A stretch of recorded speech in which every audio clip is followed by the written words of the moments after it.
गलती से न्यूड हुई है हीरोइन और गिड़गिड़ाने के बाद भी डायरेक्टर ने दिखा दिया फिल्म में वो सीन। 90 के दशक की बेहद खूबसूरत हीरोइन जिनकी एक गलती को डायरेक्टर ने अपने लिए फायदे में बदल दिया। एक ऐसी हीरोइन जिनकी बोल्डनेस और अदाओं ने लोगों को दीवाना बना दिया। उनकी एक फिल्म उस समय के सुपरस्टारों की फिल्म पर भी भारी पड़ गई थी। लेकिन ऐसा क्या हुआ जो इस हीरोइन ने बॉलीवुड पर इल्जाम लगाकर हमेशा के लिए बॉलीवुड को अलविदा कह दिया। हम बात कर रहे हैं 80 और 90 दशक की बेहद खूबसूरत हीरोइन किमी काटकर की। किमी काटकर ने अमिताभ बच्चन के साथ जुम्मा चुम्मा दे दे गाने पर ठुमके लगाए थे। ये गाना बेहद ही लोकप्रिय हुआ था और किमी की खूबसूरती भी देखनी बनती थी। 1985 में जब डायरेक्टर बी सुभाष अपनी आगामी फिल्म के लिए लीड रोल के लिए नए चेहरे की तलाश में थे, उनकी फिल्म की कहानी के अनुसार कद काठी देखकर उन्होंने बतौर सिक्योरिटी गार्ड काम कर रहे एक लड़के को ही हीरो के तौर पर साइन कर लिया। लेकिन हीरोइन की खोज अभी भी जारी थी और ये इत्तेफाक ही था कि उनसे एक ऐसी लड़की टकराई जिसकी ख्वाहिश एक मशहूर हीरोइन बनने की थी। फिर क्या था, डायरेक्टर साहब ने उसे ही अपनी फिल्म में साइन कर लिया। शूटिंग पूरी हुई और फिल्म सिनेमा घरों में भी आ गई। रिलीज होते ही इस फिल्म ने सिनेमा घरों में ताबड़तोड़ कमाई कर ली। कारण था इस फिल्म की बोल्ड कहानी। लेकिन इस फिल्म में बाजी मारी फिल्म की हीरोइन किमी काटकर ने, जिनके बोल्ड अंदाज देखने के लिए लोगों ने सिनेमा की खिड़की तोड़कर टिकट खरीदे। इस फिल्म का नाम था टार्जन। हेमंत विजय की बतौर लीड रोल ये पहली फिल्म थी और उन्हीं के साथ देखी किमी काटकर। 90 के दशक में किमी काटकर की खूबसूरती के जितने चर्चे होते थे,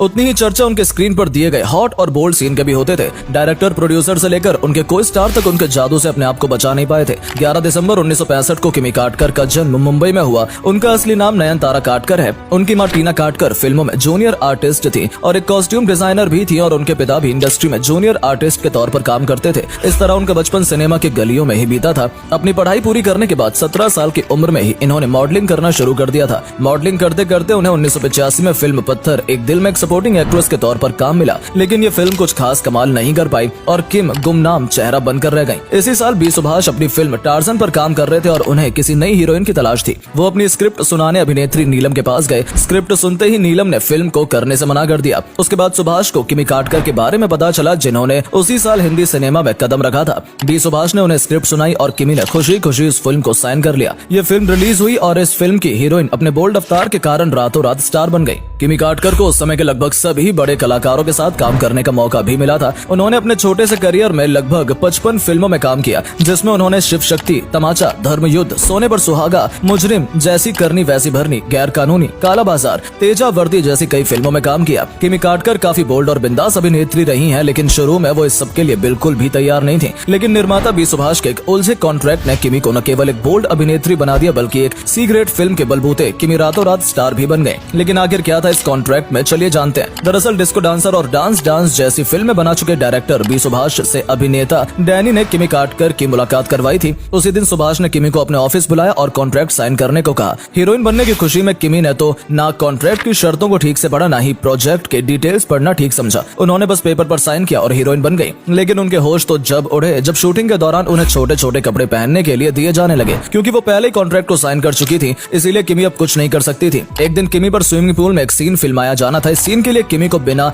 इनर वेयर के बहुत पतला टॉप पहनने के लिए दिया गया था। किमी जैसे ही इस ड्रेस को पहनकर स्विमिंग पूल में उतरी, उनका ड्रेस पानी में स्लिप हो गया और किमी बिल्कुल बेपर्दा हो गई। किमी ने इस सीन को तुरंत क्लिक कर लिया और यहीं से हंगामा शुरू हो गया। किमी और उनकी मां चाहती थी कि इस फिल्म से सीन को हटा दिया जाए, इस फिल्म में न रखा जाए, लेकिन डायरेक्टर इस मौके को भुनाने में कोई कसर नहीं छोड़ना चाहते थे। मामला प्रेस में होता हुआ कोर्ट में जा पहुंचा। बी सुभाष ने कोर्ट को किमी का साइन किया हुआ कॉन्ट्रैक्ट दिखा दिया। इससे पहले कोर्ट अपना कोई निर्णय सुनाते बी सुभाष ने अपनी फिल्म पूरी करके रिलीज कर दी। इसी साल अमिताभ बच्चन की फिल्म मर्द और राज कपूर की फिल्म राम तेरी गंगा मैली भी रिलीज हुई थी। लेकिन टार्जन ने किमी के सिर्फ इस सीन को वजह से दोनों फिल्मों को मात दे दी। इस फिल्म ने दोनों सुपरस्टार की फिल्मों को बराबर की टक्कर दी और कई थिएटर में तो किमी की ये फिल्म सुपरस्टार के दोनों फिल्मों पर भारी भी पड़ गई। फिल्म की सफलता ने किमी काटकर को रातों रात स्टार बना दिया। जैसे जैसे उनका करियर आगे बढ़ता रहा, वैसे ही उनके अफेयर भी आए दिन लोगों की जुबान पर चढ़ते रहते थे। किमी का नाम संजय दत्त, अनिल कपूर, गोविंदा मोहसिन बहल और डैनी डेंग जोंगपा के साथ बताया जाता है।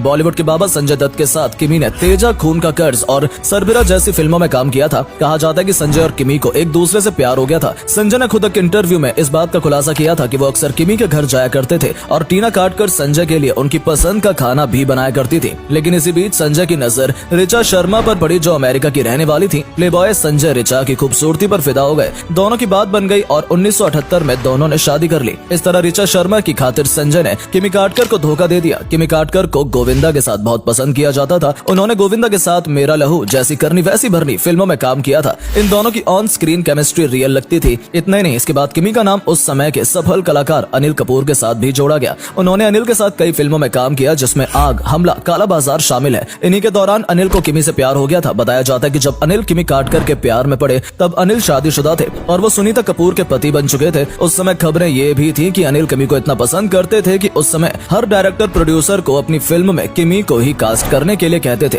दोनों अक्सर फिल्म के सेट पर या शूटिंग के अलावा भी ज्यादातर साथ में देखने को मिलते थे। लेकिन अनिल की पत्नी सुनीता को इस बात की खबर लग गई और इसके बाद अनिल और किमी का चैप्टर क्लोज हो गया। प्यार में मिल रहे धोखों की वजह से किमी का करियर भी डोलने लगा। लेकिन उसके बाद एक ऐसा गाना आया जिसमें किमी काटकर को अलग ही पहचान मिल गई। ये गाना आज भी लोगों के सर चढ़कर बोलता है। 1991 में आई किमी काटकर के करियर की सबसे सफल फिल्म हम, जिसमें उन्होंने अमिताभ बच्चन के अपोजिट काम किया था। इस फिल्म का गाना जुम्मा जुम्मा दे दे, इस गाने से उनके करियर में रातों रात 4 चांद लग गए और पल भर में किमी टार्जन गर्ल से जुम्मा गर्ल बन गई। इस गाने में जिस भीड़ का इस्तेमाल किया गया था वो जूनियर आर्टिस्ट नहीं थे बल्कि असल भीड़ थी। गाने के रिलीज होने के बाद उन्होंने बताया था कि किस तरह से भीड़ में लोगों ने उन्हें गलत तरह से छूने की कोशिश की थी। खैर, अब किमी के पास वो सब कुछ था जो कि एक बॉलीवुड एक्ट्रेस के पास होना चाहिए, लेकिन अब वो सोच समझकर फिल्में साइन करने लगी थी। एक दिन उनकी मुलाकात ad film maker Shantanu Shourie से हुई। दोनों को प्यार हुआ और दोनों ने शादी कर ली। शादी के बाद उन्होंने बॉलीवुड को अलविदा कह दिया। लेकिन उसके बाद भी यश चोपड़ा की तरफ से उन्हें किंग अंकल और परंपरा जैसी फिल्म के ऑफर भी आए, लेकिन उन्होंने मना कर दिया। बॉलीवुड छोड़ने से पहले उन्होंने इंडस्ट्री पर फीमेल हीरोइन के साथ दोगला व्यवहार करने का आरोप भी लगाया और कहा, मैं परेशान होकर इंडस्ट्री छोड़ रही हूँ। आज वो अपने परिवार के साथ पुणे में रहती हैं और अपने